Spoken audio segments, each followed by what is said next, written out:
Yeah, so kind of walk me through what you've been struggling with trading.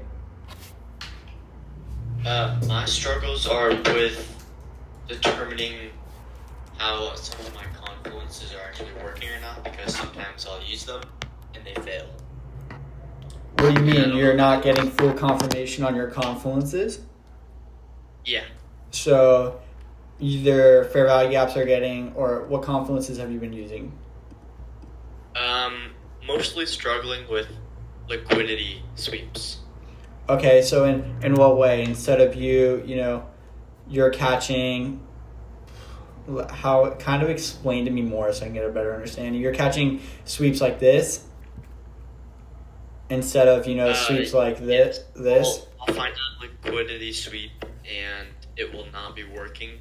Or I'll find a liquidity sweep and it doesn't have the same outcome as I'd expect. So you're getting a, rejectment, push above a high, and then instead of it rejecting, it rejects all the way down, then pushes back up. Yeah, exactly.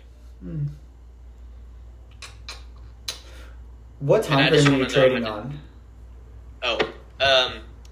I used the ones you had recommended. I used 1 minute, 5 minute, and 15 minute. So I don't trade on the 1 minute at all. Oh, well, I like to use 1 minute because it kind of breaks down the 5 minute more. I can see what, like smaller price action. Yeah, so what, the market does with the 1 minute time frame, which I don't like. It's great if you're scalping or, trying to catch a super short move, like, only a few points. What I don't like about it is, on the 1 minute especially, it is so, like, vulnerable in a way where the shortest manipulation, if I don't take, like, if I see a liquidity sweep on a 1 minute time frame, I'm not taking it just because I know on, how bad they end up going. I like 15 minute because if you have a 15 minute, candle and you have a 15 minute trend, it shows significant power. It shows, okay, this is a real trend versus you're looking at the 1 minute. On the 1 minute, this little trend right here or this little trend right here might look like a break of structure and liquidity sweep to the downside. In reality, you look on the 15 minute and you're just in a higher highs, lower lows trend. So instead of going, the 5 minutes fine, I trade on that sometimes. Instead of going in, I know people say take entries on a shorter time frame. I don't like that. I'm looking for moves, like 1% moves, 0.5% moves. I'm not looking for a 0.1% move with a ton of leverage. I want to be getting, obviously I do leverage, but I want to be getting a longer move, better RR, without risking as much money. So what I'm going to do is use less money on a higher time frame, and I'm going to, if I'm taking a short and I see, a rejection like this, I'm going to put my stops very close on the 15 minute, which is very, far up on the 1 minute, maybe one or two candles up, depending on like where I have high time frame levels of liquidity. I'm going to put it up like pretty high, probably around right here, and I'm going to catch this whole trend right here. So this is a 1.46% trend right here. So this is it's a 1.5% trend. Where on the 1 minute, you're getting trends that are this big. Wait, it won't let me do it, but you get what I'm trying to say. You're only getting a quarter of the trend. Also, the market is super manipulative. So when you're looking at the 1 minute, like I said, you could have a break of structure to the downside and like a bunch of other things. Like you can use the 1 minute for certain things, but when we're trading, especially futures and like especially Bitcoin, I'm looking for the longer time frame trends to get a better RR on my trades without having to risk as much money. So I want to capitalize on making as much money as possible without risking as much money. So on the 15 minute time frame, let's say here, I'm risking $300, like you see me do all the time. I risk $300 here, or 3 to 900 I'll risk. This is, two candles on the 15 minute time frame right here. This is 2 candles, 3 candles up, depending on like where, if I have a value gap right here, I'll put it a little bit higher and adjust my margin. But down here is a 1 to 5 or a 1 to 6 on my full TP. And, I'm making anywhere from 1,500, anywhere from 1,000 to 1,500 bucks. So instead of me going in on the 1 minute time frame and putting a ton of money in to try to capitalize on a super short term, gain that's in reality only this big, I'm going to be looking for these long trends and trading with them.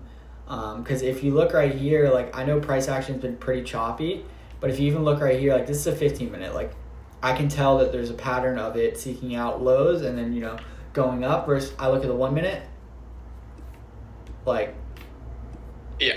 look how I much understand. different that is. The 1 minute literally looks like it's continuing to go down, and look at the 15 minute. Oh, like, we're gonna keep going up. Like, we're in like a bullish trend right here. Like, whether you say so, like, you're like, okay, like here to here, that's still bullish. This low or this low, previous low to this low, that's still bullish. So, when you're looking at the overall trend and trying to gauge like where you're gonna put your bias and what you're gonna do for the day, you want to be looking at the higher time frames. Like, sometimes I even go to like the 4 hour, and I'll be like, okay, like, let's say cut off right here. Like, I'd bar replay and cut off right here. I'm looking, okay, two things are going to happen today. We're above this high right here. So we're either going to open and, push up a lot. And if we do that, I'm going to be looking for, a short, or we're going to reject straight off the beginning of the day. And in that case, I'm going to be looking for a short as well.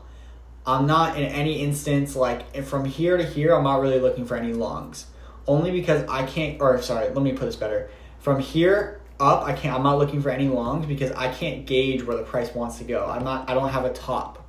Like, especially in day trading, like if I was a quant analysis and I was doing like the research and trying to figure out where it would go and spending weeks and weeks and weeks, maybe, but like I don't know where this wants to, seek out. And especially when, you're dealing with Bitcoin who's never been that high before, then you really have no idea where it's going to want to seek out to, so you can't gauge it off that. So instead of trading off the the 1 minute time frame and getting manipulated 90% of the time, go to the 15-minute time frame and look for these large trends. As you can see right here, this is most likely going to continue up bullish. So you'd be like, all right, maybe I'm going to look for a long. It's going to want to seek out, like, let's say we had like a fair value gap up here. We already have that, like, this long wick doji right here showing, change of direction. We have the consolidation right here. Boom. And it might want to retest this area, but even if it does, there's tons of buy side liquidity. So, and what I'm saying in my mind is, okay, what are the odds we're going to end up retesting back down here? And what are the odds it's going to go up here? Then I'm looking, okay, look at previous. All right, normally when it hits this low, we show major support, like here to here. Major supports. I'm going, all right, we normally have a push about this level. All right, I'm going to go long and try to seek out, a high time frame level liquidity, maybe even on the 1 hour time frame. Let's go, perfect example right here.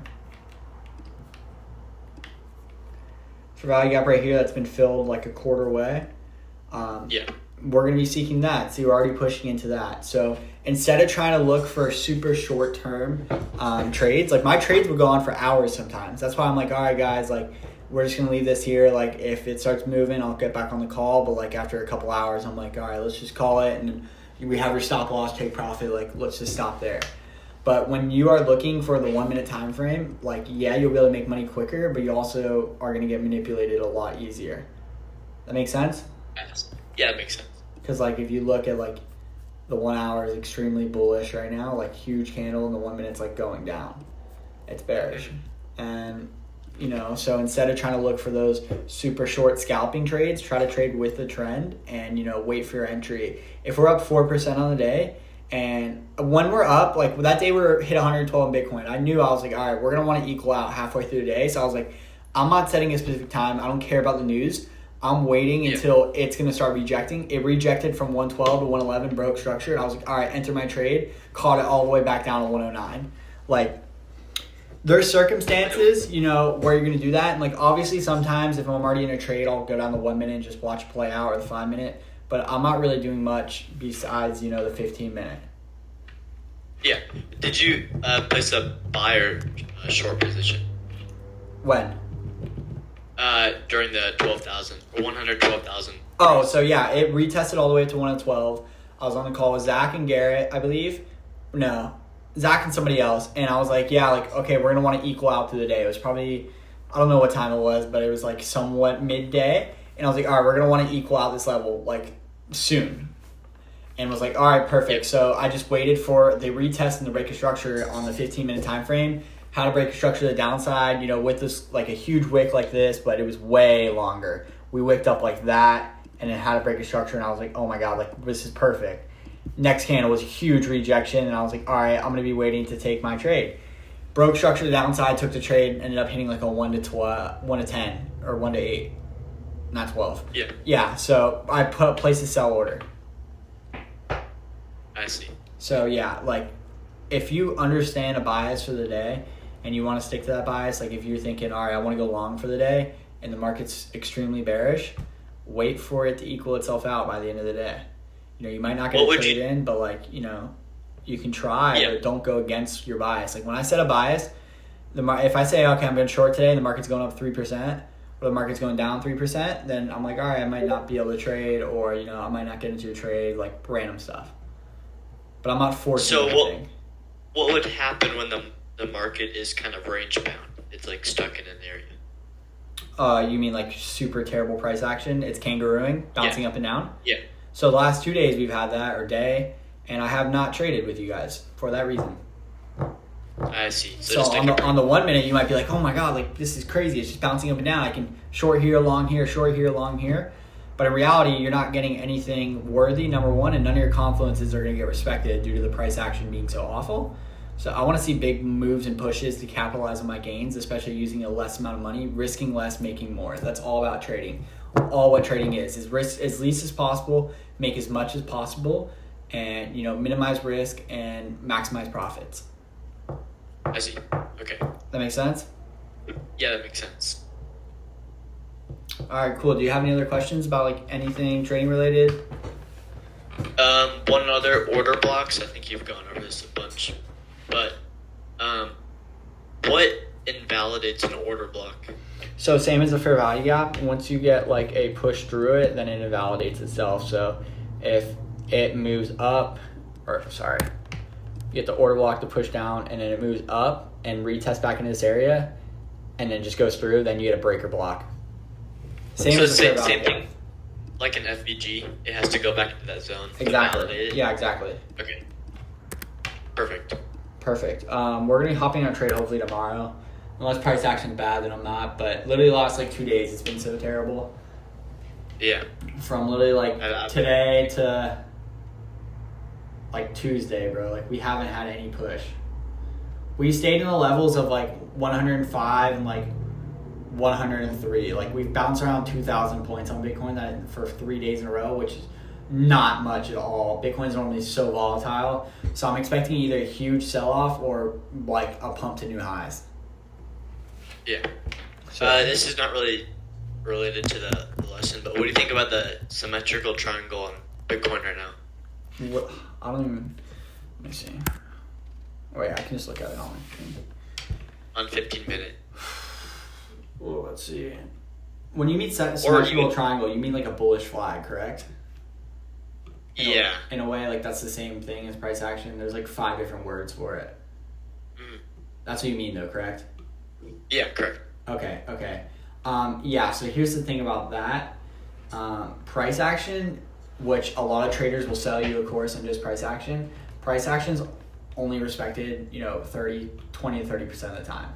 So I trade off, I do trade off price action, yes, sometimes if I get a good, read, but I'm not basing anything off price action. It might be helpful, like, oh yeah, like that's cool, like I'm like, okay, cool, like yeah, we have a bullish flag right here, wait for a breakout, trade off that. But especially when price action's bouncing up and down like this, like there's a good chance it's just gonna invalidate it on both sides. Yeah, that's helpful because I used to, when I first started, I would trade off of price action. So yeah, which is like, okay, don't get me wrong, like you can do it, but like you're not, the market's gonna do what the market wants to do, Yeah. Like you're not gonna, be like, oh, like I have a double bottom, I'm going to full port my account. Like yeah. Like, but what would you say about head and shoulders? Because I've seen those and they seem to work. Yeah, like that one guy, Alex G, made a living off of it. But like personally, I'm gonna be trading off not market manipulation, but like market repeating itself. Like I'm gonna be trading off, the market doing the same thing over and over again, which every trader should be doing. Price action is great to have. So if you have a price action that fills with your bias and everything is going good, then heck yeah, like that's just another Confluence to add on it. Maybe it'll upgrade it from a B to a C set or a B to an A setup. But I'm not gonna purely take a trade, off just a head and shoulders or off just, a bullish flag. Yeah. That makes sense? Makes sense. All right, perfect, Niko. Do you need anything else, or are you pretty good? No, that summed it up. Thank you. All right, perfect. You got my number too, so shoot me a text if you need help with anything, and I got you. Sounds good. All right, perfect, brother. Nice speaking to you, and I'll be in contact. Yeah, see you next time. All right, Bye. see ya. Yeah, send me your trades too, by the way. I will. All right, see ya, Niko. See ya.